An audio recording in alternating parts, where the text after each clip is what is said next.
Every slight downturn that I've ever experienced in New York, it goes down, and then when it turns, it is just takes a left turn and it's gone. It's exploding right now. Exactly. Roberto, I've been dying to ask you, where do you do this from? Like, this is so gorgeous where you are. Is this? Told you.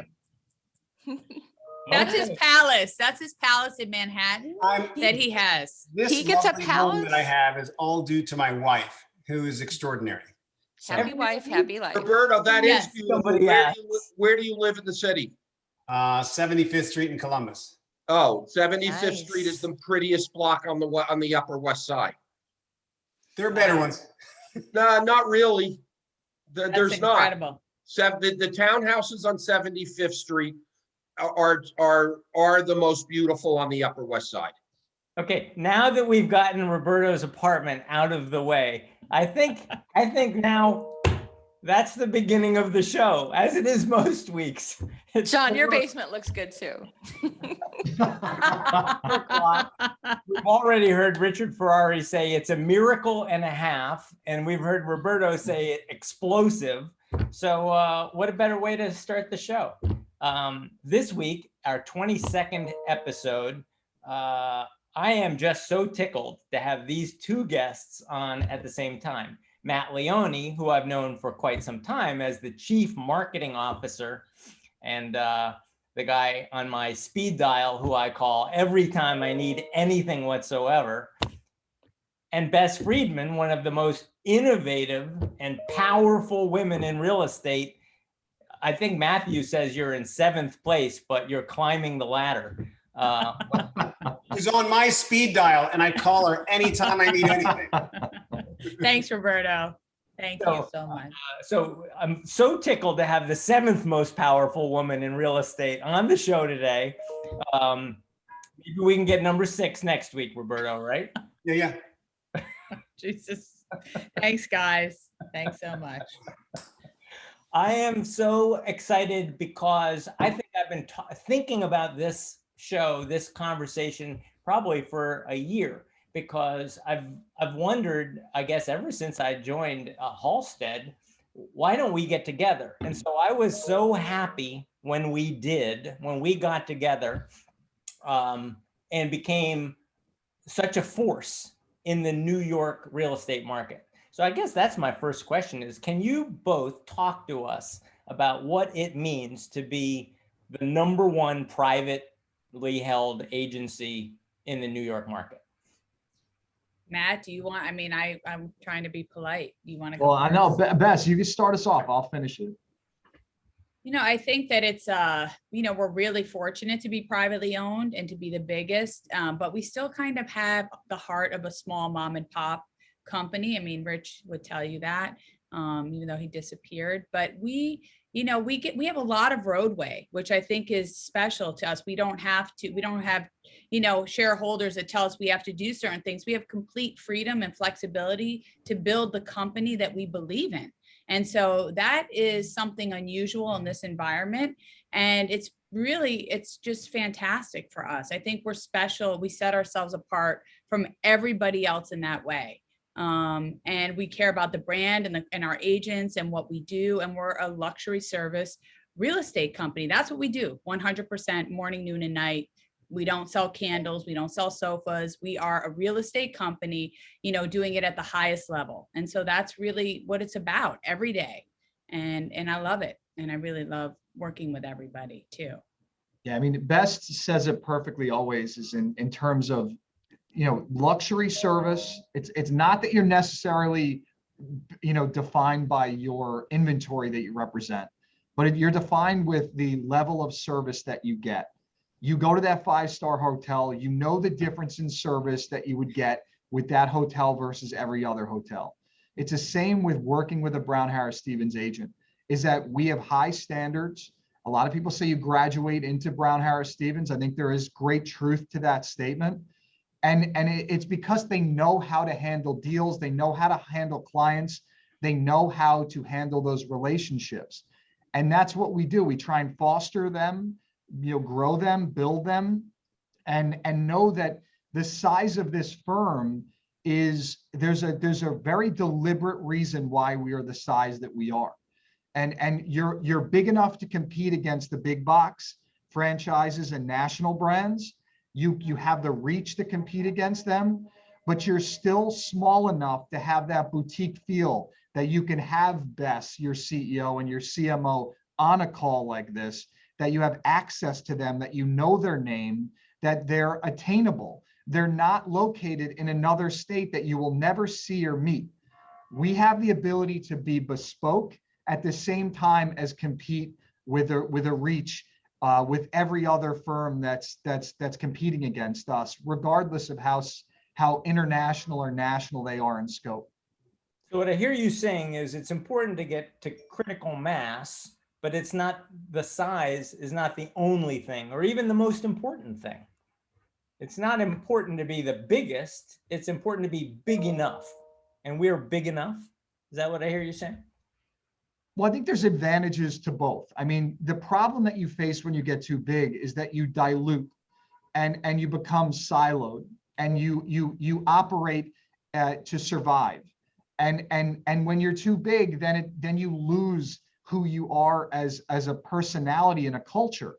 That's something that we still can maintain with the size that we are. It's still something that you go down to Palm Beach, you go down to Miami, they know who Bess is. They know her well. You go to any area of New York City, they know you well.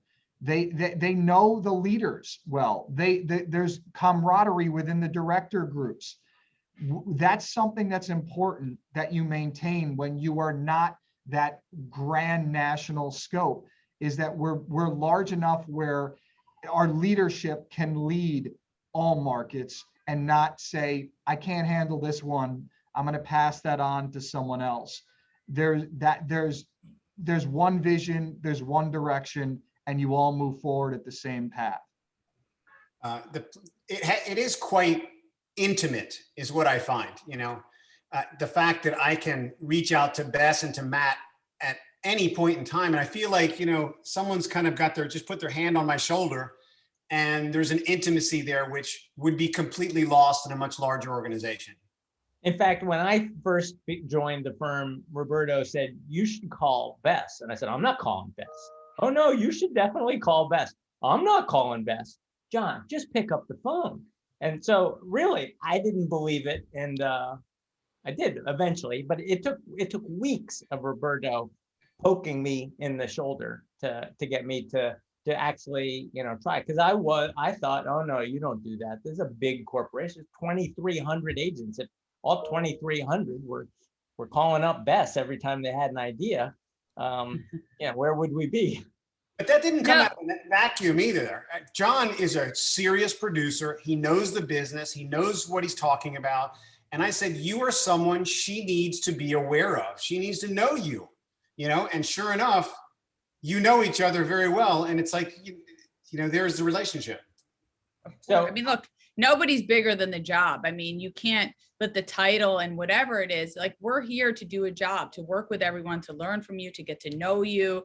I want to know, when I know agents' names, when I walk in the office, I love it. I want to know everybody's name. I want to be, I'm here to help. That's why I'm here. It's not for a title. It's not, you can never become bigger than the job. It's just, that would be terrible. That would defeat the purpose. So I want to segue a little bit to the strategy. I watched the Real Deal interview 3 years ago, and they said, you're in Miami, Palm Beach, and New York, and the Hamptons. Are you going to the West Coast? And you said, we have no plans to go to the West Coast. That would be dilutive to the brand. How do you feel about it now? But you were a 500-person firm then with 150-year roots in New York. How do you feel now? What's changed in 3 years? Well, listen, a lot has changed. And I don't know if I said dilute. I just think that the West Coast is not something we have had our eyes on. It's just, I want to be able to go there, be a part of it. I think it would be a challenge for us. We might get too big, but we've changed a lot because we've come together now with Halstead. which has been great. And so we've grown in other markets like Connecticut and New Jersey and the Hudson Valley. And so that's been fantastic for us and it works. But California is not something that we've actually seriously looked into. We have good partners there with Hilton and Highland. We love, sorry, my phone is ringing. We love Jeff, Jeff Highland. He's fabulous and we work closely with him, but we want to we're on the East Coast right now. It doesn't mean we wouldn't consider another location if it made sense. We looked at Aspen not too long ago, but right now we're in a good place and we're willing to grow organically when it makes sense. So we've gotten a lot bigger. We're 2,500 agents now with 53 offices. So we're a big place and we're growing and in a good way, but slowly. We want to have quality, not quantity. So one of the things that we're here to talk about is about branding. So how is the approach different from what we were to what we are now and kind of where we are now with COVID and everything that has changed? What has it evolved into? Well, look, Brown Harris Stevens, 1873, old school firm, considered a little bit like a law firm and conservative. That was the perception. And so that was good, especially when we dominate the high end. But then Halstead coming in, Halstead was fresher, younger, a little bit more fun and innovative. So now we are a new Brown Harris Stevens, always maintaining the quality and the brand, but a little bit edgier, some more risk. We're doing some new internal and external marketing. We're working on that right now. You guys are going to love the campaign. But culture and brand can't be static. They're dynamic. And I always want change. Like Matt yesterday was texting me, what do you think about changing how we advertise? I said, 100% change it. It's already old. Let's do something new that's quality. So that's how we're coming together, Roberto, with something new. And as we have new agents, it changes. That's culture. So it's been exciting for all of us, really. Can you talk, Matthew, about some of that risky stuff? Can you give us a scoop today? What are you thinking? Well, I think when it comes to risk, I think you also have to look at it as what is going to make most sense within what Brown Harris Stevens wants to be to the consumer. And what Brown Harris Stevens wants to be to the consumer is that, when you look at us, Real Trends ranks us highest average sales price achieved per agent, is that a consumer trusts us with their most important transaction, and they see us as the one that will be able to deliver on that. So you don't want to get so risky per se, where people will lose that trust. It has taken many years for us to build up that trust in a lot of our markets. So I think a lot of our risk is going to be more in the avenues and the mediums that we use, not necessarily our messaging per se. Our messaging is that we don't have to arrive. We've arrived. People know who Brown Harris Stevens is in the established areas that we are. And the areas that we're building up our name in, like New Jersey and Connecticut, we have a great campaign coming out that's going to get that more out there in front of people. But the good news is that in the areas we are in Connecticut and New Jersey, we already are at the top or near the top in market share leadership. We own the luxury in most of our towns. And they trust us already. So I don't want to get risky in our messaging. I want to get risky in saying, all right, let's try this medium. Let's go try something a little bit that we're not used to going with and explore those and see the return on that. I think that's where our risk level goes, not necessarily, saying something that's risque per se. Okay. We have already arrived. I mean, like on the Mayflower, we've been around that long, right? So We have arrived, that's for sure. So Matt, how do you perceive the difference of the company branding versus a broker or team branding within that? Like, what's the differentiation and how can it be optimized? Well, I think we got to look at it in this grand scope, is that Brown Harris Stevens is a brand. And we are a brand that every agent values and uses in their marketing. But at the same time, every real estate agent is its own business. Every real estate agent is their own CEO. and they would like to have a little bit of, uniqueness and something that separates them not only from the other agents out there in the industry, but also the agents that are within their brokerage. So that's where we sometimes like to do some, sort of custom logo, branding placement for the agent. We also like to have custom messaging strategy where we work with our copywriters to come up with messaging that's within the Brown Harris Stevens sort of verbal identity, but still allowing them to have some uniqueness to what they're doing. We love to have videos that talk about the agent bio experience. I know that Roberto, years ago, we worked on an amazing video with you that spoke, it didn't even have any words in it, but it spoke so high about who you are and the energy you bring to your clients and how quintessential New York you are. You're someone who raises a family here, lives, works here, and is all about New York. We accomplished that within your brand within a minute video. And it was done flawlessly. It was done in a way that people still remember 3-4 years later. I remember a good friend of mine went to the movie theater, saw you in the movie theater, and said, I saw your firm in a movie commercial, and I want to work with that guy. That's what it is. It's not. Where is he? I think he worked with you already. We'll talk after this to see if it worked out. But it's about being within Brown Harris Stevens, branding, but finding your niche within that. I think it's very important in today's day and age that we are in the Madison Avenue of marketing and branding in New York City. We have to act like that. We cannot act like Main Street. We have to raise our level of what we deliver for our clients, which are you, the agent. So I want to talk now about a little bit about the marketing in very different markets. I think the situation in Connecticut, certainly in Rhinebeck and the Hudson Valley, Miami, is too little inventory. And yet you have a very different set of issues in New York City right now. So how is the marketing approach addressing both of those phenomenons? Sorry, my son, I'm sorry, my son just was, will you respond to that? I don't know what's going on. Taking 1 second. Yeah, no, I think the thing that we have to look at is when you are in a low inventory market and you push something live, you likely, if you market it properly, are going to have an enormous amount of interest in that home. So in doing that, you have to make sure that you prepare the home for sale. It needs to look perfect when you bring it to market, because if you handle that right from the first onset, you're in contract in a day or two.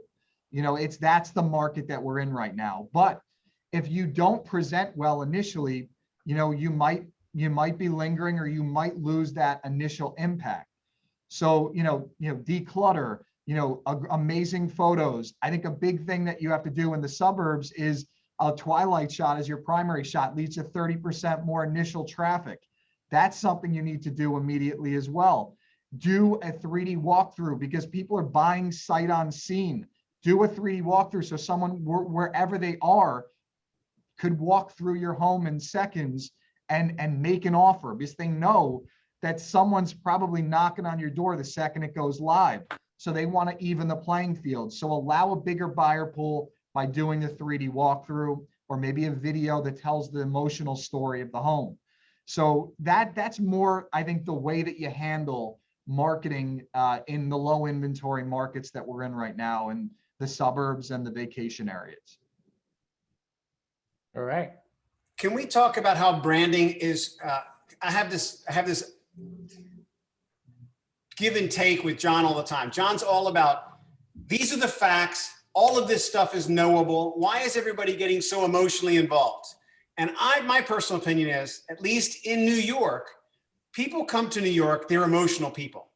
They're driven, like I've had sold fewer apartments from facts and data than the people that are like, I want that.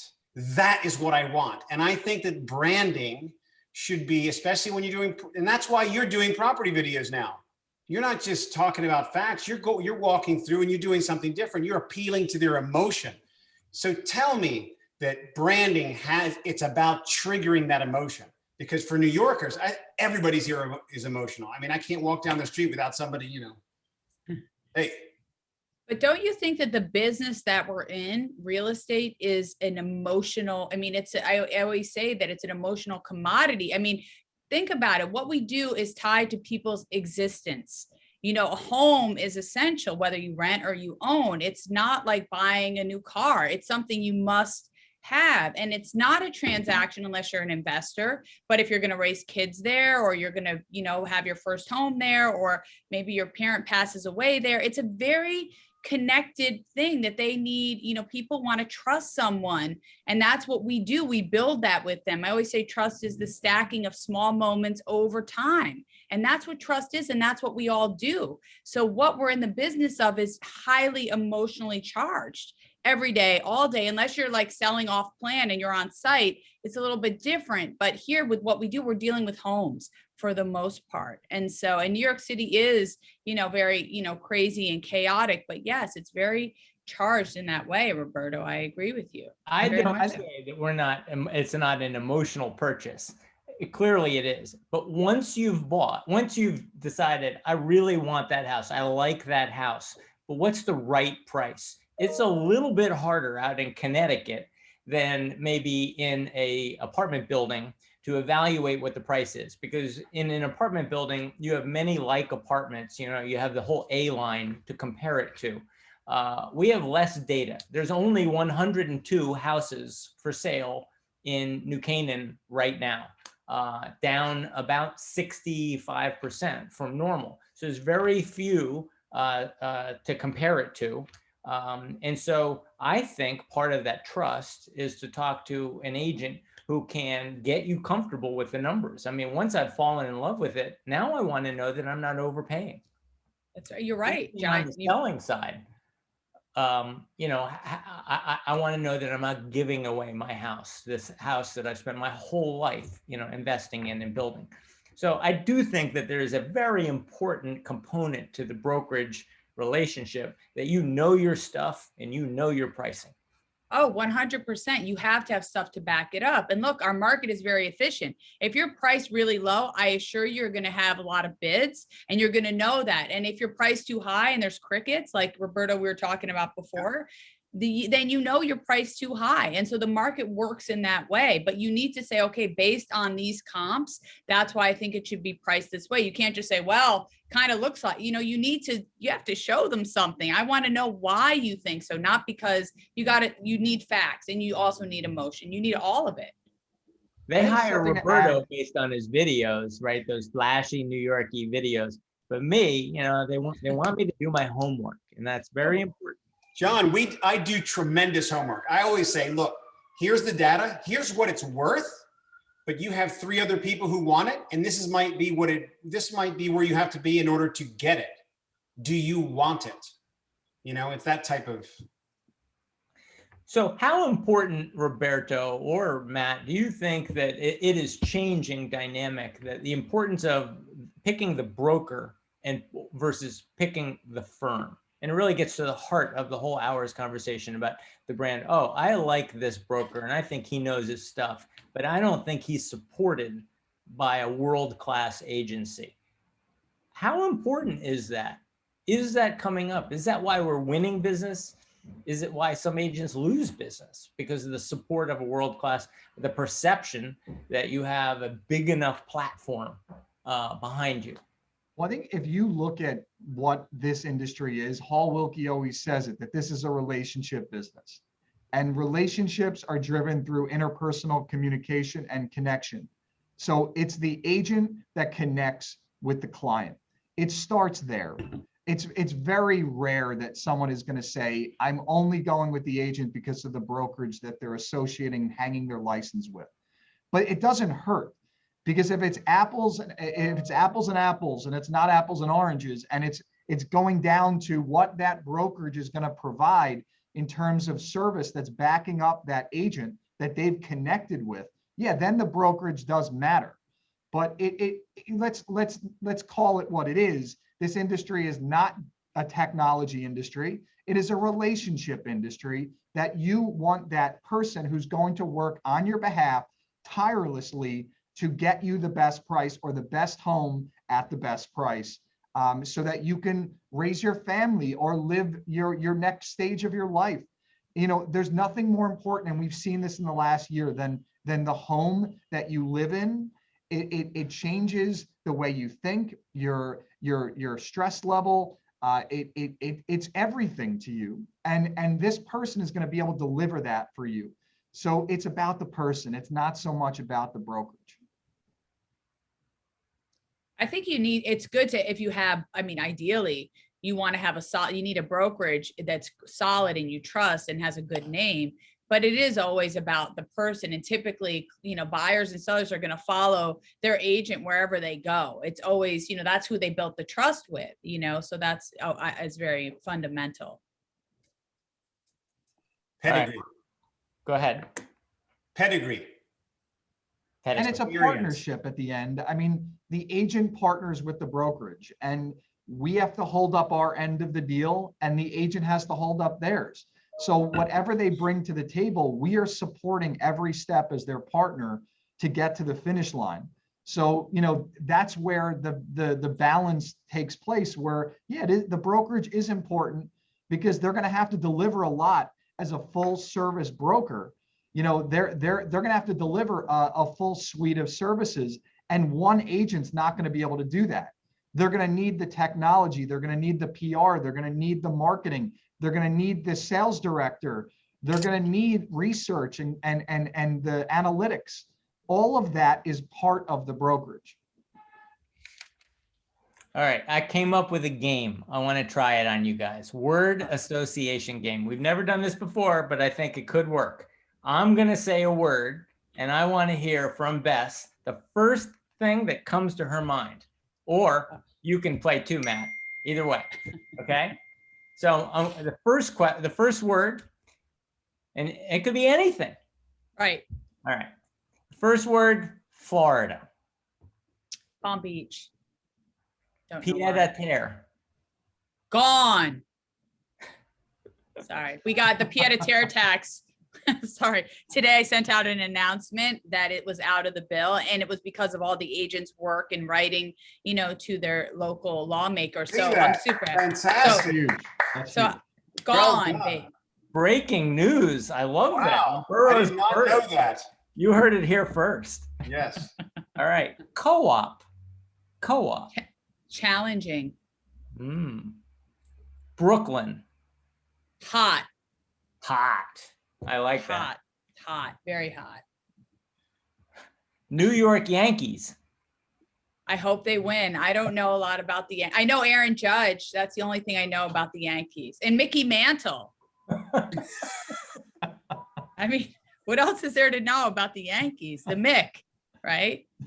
Sorry. We gotta work on this. I don't know We gotta work anything on this. about sports very much. Sorry. Sports is not my area. Ask me about fashion or music. I'm good, and shows and stuff, but sports, I'm Hermes. not.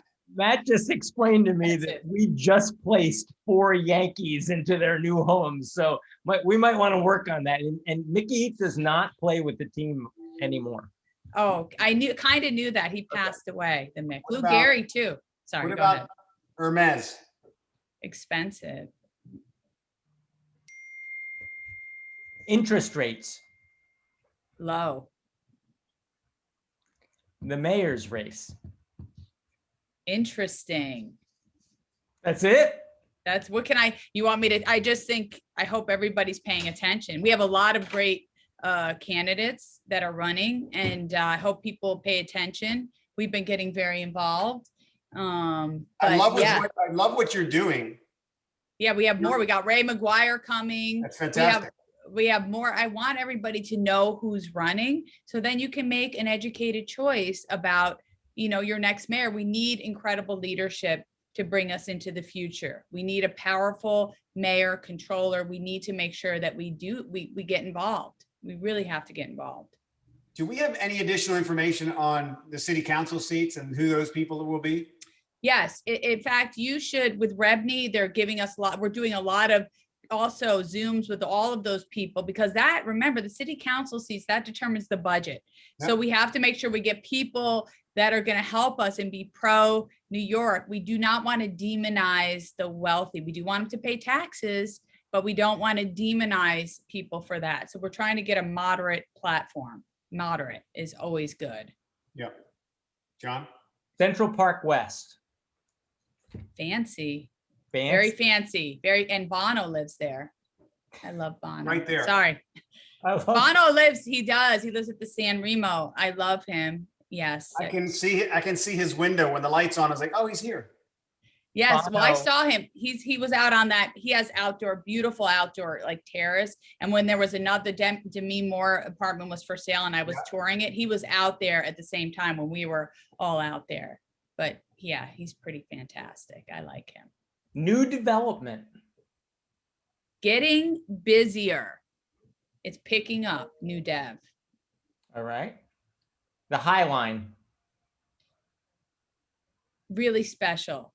I love the High Line. If you haven't been there, it's so worth taking a tour of and walking, especially now with the weather being like it is. It's got some great buildings. And then Chelsea Market, you stop off there and you go into Chelsea Market, you walk around, you get something to eat. It's got a vibe, and then go to meat packing. I mean, that area is where I want to live. I love it down there. It's fantastic, really.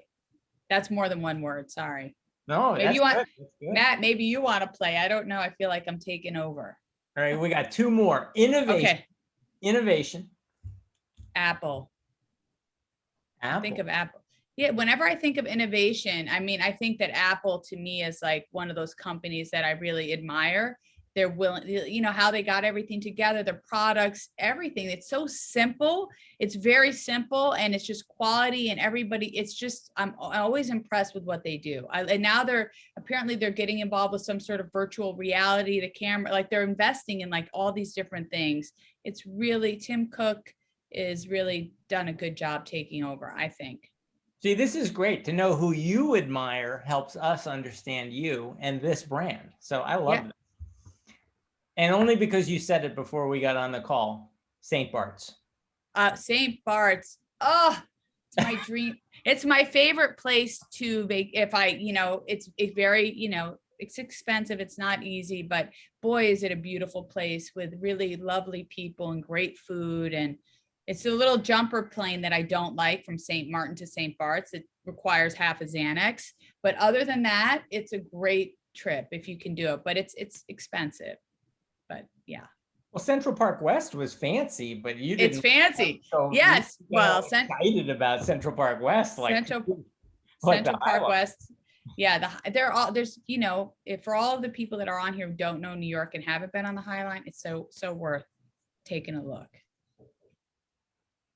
So with that, we could go in any number of directions. Do you want to talk about the market in New York now and the recovery? Because that is all over the news, that if there was bargains to be had, you know, a few months ago, they're drying up quickly. Yeah, I mean, so what happened is, you know, the pandemic served as a bit of a catalyst to, you know, correct some of the prices. So now those have adjusted. And even though we have a lot of supply, that those adjustment of prices has really helped to move the market forward. And now in New York City, you know, it's busier than it has ever been. In fact, our March numbers were 2 times that they are usually in a non-pandemic market in the last like 6 years. So there's a demand. People want to invest in New York. They want to be here. They've come back from the Hamptons and you know, Connecticut and Palm Beach, and they're excited again. And so that's been really great for us, because I would have never a year ago, I'm sure Roberto, you would say the same thing. A year ago, when we were in the middle of this pandemic, I was in lockdown with 2 teenagers, watching movies every night, working from home, and you couldn't even show. Would have never imagined that now we're in this time where where stuff doesn't stay on the market. I would have thought it would have picked up and we'd be okay. But at this level, it's really like, as I say, we're the queen of the comebacks. New York City is, you know, people try to write us off time and time again, but there's only one city in the world like New York, only one. And it's really, people are showing up big time for New York City. I agree. And I think that And I've been saying this at least since the fall, when we had an idea of when the vaccines were going to come, and there was kind of a certain sense of an arc of where we are now. Not that we'd be at this level, but that everybody is going to try to scramble to get into place for the following year's school year. And even companies, a lot of companies I hear about, they're not necessarily demanding that people come back, or difficult to demand that someone comes back, but encouraging people to come back for September, such that there should be a lot of activity of people coming back and populating into the city for September. So I think it's going to be extremely busy through that time period. But Well, you this guys is are the busy. Sorry, Connecticut is also super busy. There's not a lot of supply, but Connecticut has also been doing really well. It's not like you guys have been asleep. It's been a very busy market for Connecticut. Sorry, Matt, didn't mean to. No, but I was interrupt you. saying it's incredible to see that there were stats that came out recently that the postage reports are showing that there's more people change of address moving in than moving out in the month of April, which is the first time since the pandemic started like that. So if you're saying like, oh, has this sort of left that idea of people sort of questioning vertical living, I think everyone has who questioned have either left months ago or have now come back, because it's now certainly moving in the direction of much more demand of wanting to live in a vertical lifestyle rather than living in a suburban or vacation or rural area. I also just think it's information. When this first all started, we had no idea. I mean, you'd be in the middle of Central Park and you'd be covering yourself because you'd think, am I going to get this? But that if you protect yourself and you go through the systems, we didn't have masks then. We didn't have gloves. There was nothing. Now, you mask up, you go. And we can work our way through this. I don't think there's ever going to be the level of fear that we reached, but just because of lack of knowledge. We know a lot more now. So if this even happens again, I don't think that will be as severe. It's so true. And also remember, Roberto, unfortunately, our country was totally unprepared for this. And that had a huge impact on everyone. It's like nobody knew. I remember I was sitting in the office in March, not knowing about Matt, not knowing there was something coming. And I was like, what? And so because of, preparation is important. And so now everybody is aware and knows a lot more, but uncertainty is a killer for markets. And it hurt us incredibly. And unfortunately, a lot of people have lost their lives because of that. And hopefully we'll be much better in the future. So some of the anxiety in the suburban markets, and I would include the Palm Beach as well as Connecticut, Hudson Valley, is that the catalyst that caused New Yorkers to discover our markets, to move their hedge fund to Palm Beach, to try a second home in Connecticut. Now that the catalyst is gone, are these suburban markets going to return back to the way they were? Or have New Yorkers permanently discovered some of these suburbs and the suburbs will do just fine? What do you think? Probably both. I think you're going to have some people who say, you know what, I'm staying in Palm Beach. It's easier, or Connecticut.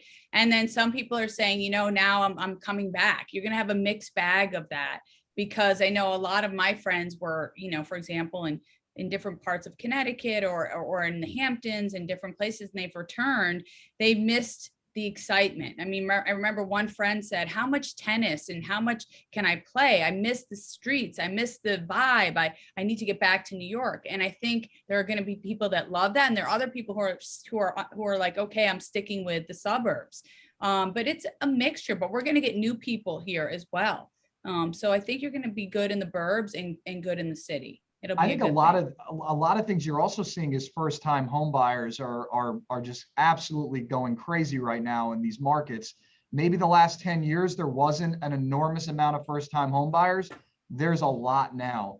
And then another factor that you have to put in is that a lot of people were all or nothing before. They were, I'm either living in the city or I'm not living in the city. A lot of people now are saying, I'm going to live a hybrid lifestyle where I'm going to maybe do 3 days in, 2 days out. I would love to have a second home, maybe downsize a little bit in the city and get something outside. There's a lot of that conversation taking place too. So I think that's going to be very beneficial to a waterfront or a vacation home community, or even a suburban community like Connecticut that's 50 minutes to an hour away, and you have that separation from an urban lifestyle. Yeah, And I true. think just either of you in a mid-century modern with a pool and a tennis court, maybe Matthew, I could hook you up and your well-heeled friends at second home out here. Just have to talk to my wife about that one. I was Oh. talking to a client just this morning who he was telling me about a dinner he had with a bunch of colleagues, and they were talking about, just moved to Florida, for overwhelming number of reasons. And he was like, so I'm going to save, 5% or something on taxes and do what? He's like, I'm a New Yorker. I came here. This is what I do. Like bumping into you and running and doing this. And we all came here for a reason. And that's why I want to be here. I mean, because he was grappling. He's in a rental and he's got a good budget. He's like, do I buy a $5 million apartment or a $10 million apartment, or do I go to Florida? He's like, I'm not going to Florida. He's just not going to do it. Good for him.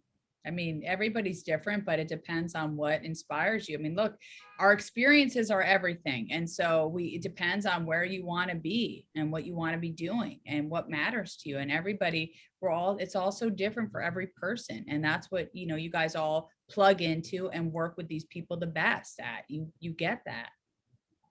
This is the first time I think in the last several decades that we've had more real estate agents nationally than listings. I saw that. And I saw that in the Journal. I saw that article.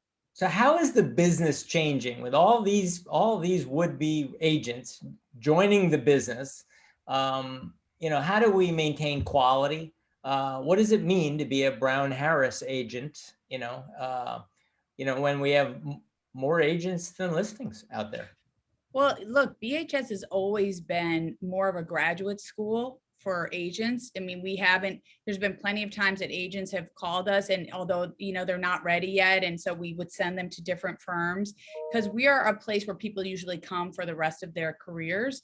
And so look, during this time, I think people look at those reality shows, which are so not reality. And they think, okay, so super easy. I can just look cute, say some things, and I get like hundreds of thousands of dollars. Like I don't even have to work hard. It's absolutely not what it's like. And I think people have gotten into the business thinking that it is, or you can do it part-time. Absolutely not. This is a full-time gig that requires your 100% focus, and you have to learn. You need market intelligence, you need technology intelligence, and the biggest of all, emotional intelligence.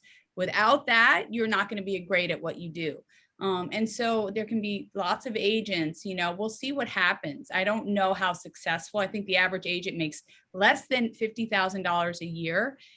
It's not an easy job. It's a hustle every single day, and you have to be available and you have to understand what you're doing. And it's not something you can just show up and put a nice suit on and make a lot of money. It doesn't work that way. And I think people have that perception from television. But it takes so much work and study, and, data is not knowledge. You got to really, like, the best of the best are really in it all the time. And so I think those people, all those agents, I don't know how long they're going to last. Let's check in a couple of years and see where they are. Sorry, it's just my opinion.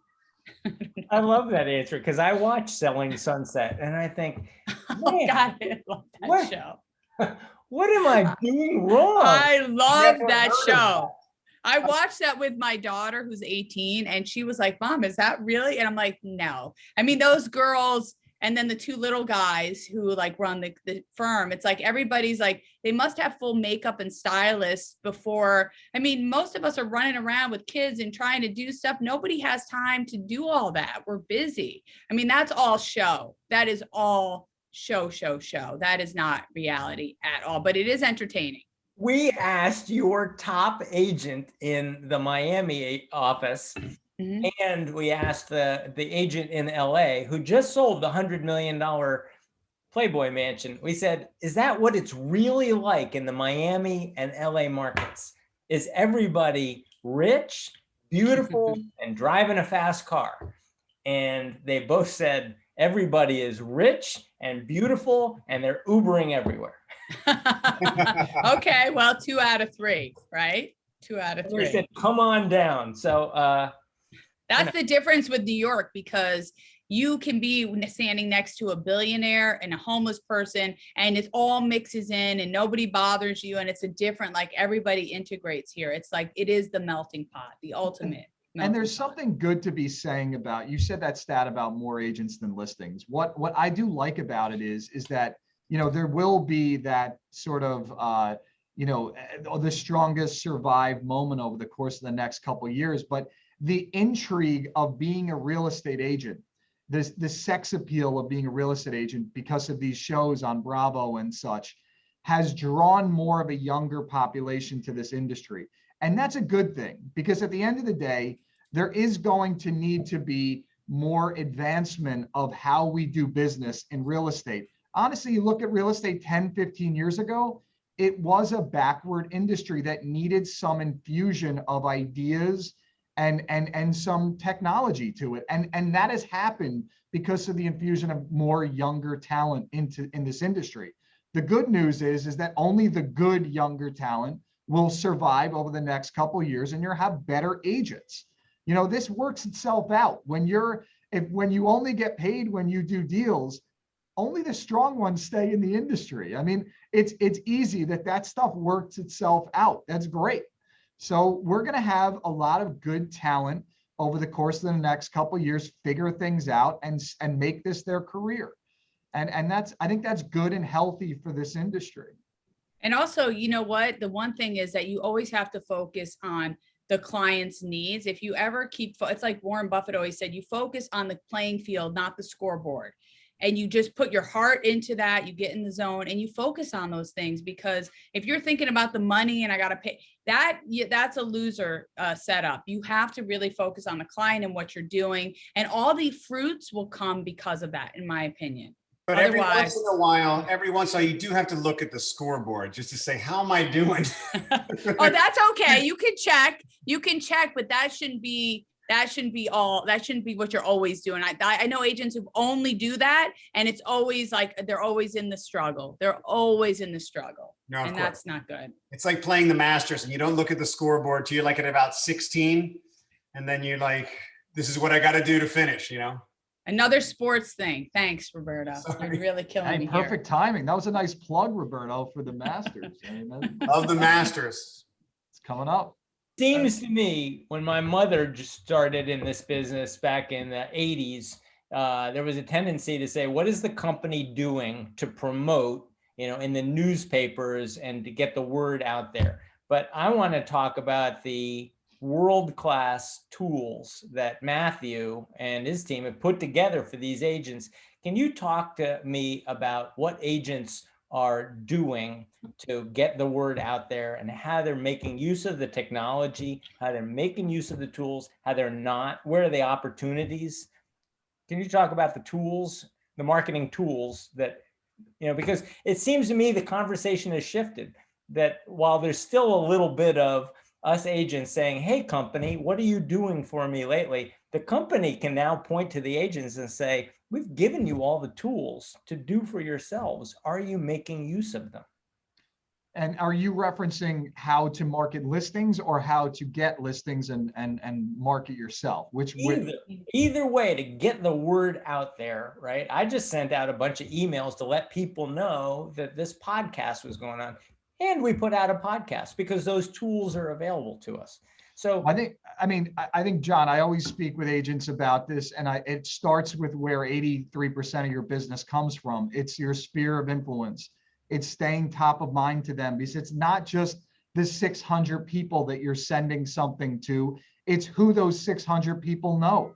So that 600 becomes times, 600, that's where your referral business comes from, is that you stay top of mind to those individuals. They say, you know what, when that person that they know comes to them and say, do you have a real estate agent that you could recommend to me? Or I need someone to help me sell my place. They know top of mind, if you do your job right through social media, email marketing, prospecting by reaching out to them every once in a while, and then maybe some mass marketing on top of that, those structures always work if you have something of value to give to them. And that's what matters, is that you will only watch that TV show if it's educational, entertaining. They will only read what you want to put out to them in a marketing strategy if it is something that's educational or entertaining to them. So always remember who your audience is and message them something that's going to actually want them to connect with. And then from there, you're going to be top of mind to them when they or someone they know has to make a decision about who they use as their real estate agent. Over time, that strategy has always worked. It has never failed. So that is what I would say to everyone. And that's what we build out. We build out a content strategy, and we build out a strategy over each one of those methods. I learned from the guy who sold the Playboy Mansion. I used to think, yeah, I just need to talk to my sphere of influence.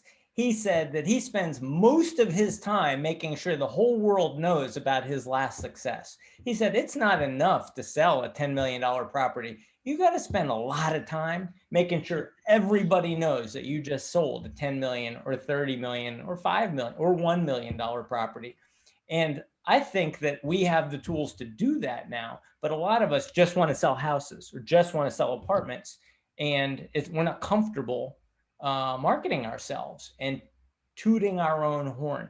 And I think that's one of the challenges, is that you've given us the tools, but we still have to get comfortable being marketers. Well, John, I mean, that is also a answer that Gary Gold would give in LA. I mean, that is not the same. You go bring Ryan Serhant on here and ask him that same question. He's going to have a different answer. These individuals are 1 in a million, and our answers are to people that are, the successful agent that is not an outlier, and I think LA and Miami, they operate a little bit differently, a little bit flashier than some other areas. I think we're a little bit more practical and strategic and surgical in our approaches. But yeah, if I know an agent that has that type of personal brand, then yeah, we'll get a little flashy, we'll make a little splash, but a vast majority of them are not operating in that sense. Roberto? It's just thinking that if people, it's the fear of actually stepping in to do it. But once you do it once, it's just that much easier the next time and the next time and the next time. It's a matter of someone getting accustomed to literally hearing their own voice because it's uncomfortable at first. And if you just get accustomed to that and just be yourself, that's where people will read that, hey, you know what? They're not selling me anything. They're not selling me a watch. They're telling me the time. They're telling me something. They're giving me information. And I trust that because it's honest. And, I had a lot of trouble with that. I was trying to, all my videos they never had any speech in them, right, Matt? There's no words. And now I'm, getting into a place where I'm just talking into the camera and finding my own voice and realizing I just need to be myself. I'm not going to attract everybody, but there's going to be there's enough people out there who are going to say, hey, you know what? That guy's okay. Well, look at it in the way that you operate in your marketing, Roberto. You put out arguably the best quarterly newsletter of any agent that I've ever come across. And the reason for that is that the information you provide is of such value to the person that is reading it. You break things down, numbers, your predictions, where the market is right now in ways that few have seen. So every time yours comes out, I guarantee your open rates are astronomical because people want to hear what you say, because you put a lot of time and effort into crafting that message. And that's what's so important, is that you're not just putting out messages just to hear your voice. You're putting it out because it means something, and people will listen to that because it's not just noise, it's of great value. And that's what's so important, is that, so many people on social media will just put out some post because they have to. You shouldn't do that. You should be putting out a post because it's of value and it makes sense, because you're not wasting the time of someone's news feed with noise. There's so much damn noise out there. Eliminate the noise and only message to someone when it's of value to them. That's important. I appreciate that. I've only known Roberto. I mean, there's 50,000 licensed agents in New York, and I picked Roberto long before we were in the same firm because of that newsletter. I've still to this day never actually met him in person. I only experience you through email, and the screen. And I think that's the new dynamic. I mean, in the old days, you'd go to a town and you'd wander into the local real estate office and you might meet somebody face to face. But right now, I think the fact that we work together for most of the last year and we've never been in the same room together says a lot about the importance of electronic media. He's like Max Headroom to me. But when I see him, I'm going to give him a really big hug. Of course. He doesn't know a lot of things about me. Like I'm not even wearing pants, but you wouldn't know that, Roberto. You wouldn't know that. But I know a lot about you. Boats. I mean, Bow ties. bow ties. Well, so how would you two like to wrap it up? I know that when the Real Deal interviewed Bess, they said, so where are we going for the next 5 years? So why don't I ask the same question? Where are we going in the next 5 years? It's going to be interesting. I mean, nobody really knows, but as far as real estate goes, I think the agent becomes even more important than ever. You're not getting rid of the agent. Technology is not going to take the place of an agent and what they do and what they provide, the service and their knowledge. I think that's going to become more and more important. And I think the next 5 years for Brown Harris Stevens are going to be a nice organic growth with quality people, with new marketing, and constantly changing with a very strong culture and a high quality brand. And I think if you're interested in being in the real estate business, this is the absolute best company that there is to be a part of. There's no doubt. If I was an agent, this would be where I work. I trust people here. They're smart. The executives are incredible. Matt, everybody that's involved. And it's like tennis. You want to play with somebody who's better than you. The absolute best are here. And you want to be in that environment where they focus on doing this the best that you can. It's not like a franchise or this or that. This is what we do every day. And this is for serious people about real estate. So I think the future is very bright, I think. And I've always said that real estate, this industry is not for everyone, especially when it comes to marketing. And if you love this industry, if you love the people in it, you love the homes and seeing different stories that are told inside those homes. If you love that and it's your passion, then your next 5 years are going to be great. You just got to love what you do, and if you do, then your next 5 years are okay. Because I honestly think that the markets, especially in New York City, things are looking optimistic, and I think we have a really good future ahead of us. And I think that the return to suburban living has arrived and is staying. It's not going to be like 3-4 years ago where people are questioning whether or not they should be living in Connecticut, and where is the next generation coming from in Connecticut. That's not happening anymore. There's a great demand, and that's not going away. That's something to be optimistic about. And for the first time, I think in my career, I see an optimism not only in New York City, which there always was, but in the suburbs as well. And that's great to know, in the fact that we operate in both markets. That's great. I don't think there's anything more to be said after that. I mean, I'm getting the feeling, Matt, that there's no selling Hudson River Sunset in our future. There's no spin-off TV show. When we talk about risky brand strategies, that's not one of them. I think that reality TV is I know how much it costs for a production. They tell you when to arrive, and this is what you're going to shoot, and then we're done with our shooting after that. If that's reality, then that's reality TV. But yeah, that's not our future in any way, shape, or form. Well, you get good production value out of Roberto and I every week. The best. The best. So much fun with you guys. Bess and Matthew, thank you so much for your time. Thank you, Thank you. guys. Really Stay appreciate safe, it. everyone. We'll see you soon. Thank you Thanks, so much. guys.